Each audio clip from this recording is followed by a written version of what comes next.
The Premier League is currently a mess. The biggest and the richest football league in the world has a new drama every single day at the moment. The coaches don't like the refs. One of the clubs in the league asked for the entire league to vote whether or not to get rid of video assisted refereeing entirely after many catastrophic failures last year. Some of the richest governments in the world are buying teams in the league, and they fight the league itself to loosen the rules so they can spend more money. Several teams are getting fined for losing more money than they're allowed to as they try to stay competitive in an increasingly rich league. Other teams are selling hotels that they own to themselves in order to report more revenue so they're allowed to spend more. Oh, and the league's most successful team in the modern era are currently being charged by the league they compete in for allegedly violating 115 of their financial rules. So let's discuss what is going on in detail and then talk about why the league with some of the world's most historic clubs is seemingly in a state of disarray. Number one, coaches don't like the refs. I think we all lost track of how many crazy refereeing decisions happened this past year. Some memorable ones include Spurs versus Liverpool, the whole quote good process fiasco. Given how competitive the Premier League is, every single point is crucial.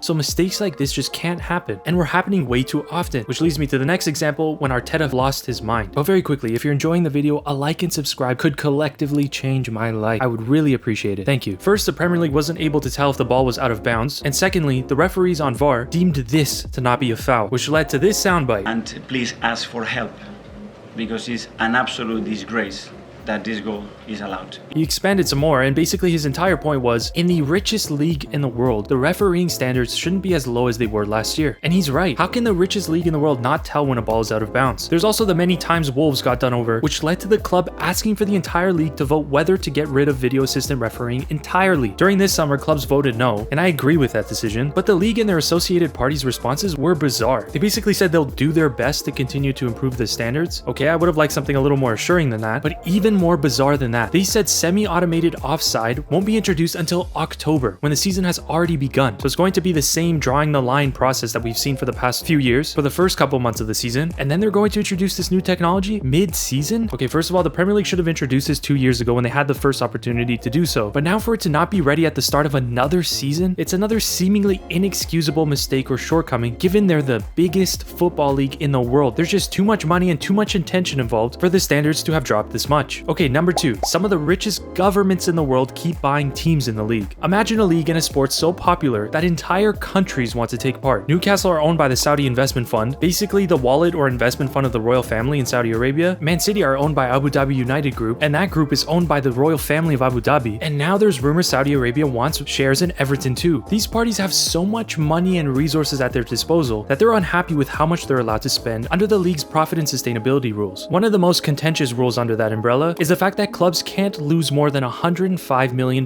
in a 3-year rolling period, meaning super rich owners can't just come in and blow every other team out of the water, like Newcastle's owners could do if they wanted to. It stops the competition from being skewed too much. Without this rule, football in the Premier League would just be about trying to be bought by a government in order to have a chance to compete. But for these governments ready to spend hundreds of millions every year, it frustrates them. They can't catch up fast enough. And one of these teams even countersued the league this summer because of this. We'll get to that later. I'm running out of energy. Teams are struggling to stay within these rules. Nottingham Forest and Everton this past year were docked points because they were losing too much money than they were allowed to. And then there's Chelsea, who a couple years ago were bought by private equity firm Clearlake Capital. Chelsea's new owners, like all other mega wealthy owners, want to invest as much money as possible and as quickly as possible, but losing a maximum of £105 million in a 3-year rolling period is blocking them from doing so. To do this, they've had to sell hotels that Chelsea already owned to another one of their companies, so effectively selling the hotel to themselves and then reporting that as revenue for the club, therefore having more room to lose more money, so then they can go buy another £100 million player. Shouldn't this be a kind of a sign that things are going too far here? And number three, the league's most successful team in the modern era is currently being charged by the league they compete in for allegedly violating 115 of their financial rules. For my North American listeners, imagine during the Golden State Warriors dynasty, the NBA was also charging them in court for actively breaking their rules. That's effectively what's happening right now in the Premier League. And over a year later, it's still stuck in court with no resolution. Since they were first charged by the league, City have won 2 titles. So in conclusion, I love the Premier League. I love English football, I love the fan culture, and I love the historic teams involved. But with a lot of money comes a lot of unsavory situations, to say the least. Some of the richest people in the world are fighting for the glory of winning the most competitive football league in the entire world. Similar things happened in Italy when Serie A was the biggest football league in the world. And when the French league had its moment, it also came with a lot of controversy as well. This is nothing new. The most popular sport in the world is bound to bring this sort of attention. And with all the bad comes the good too. But there is no denying that there is a lot of chaos in the Premier League.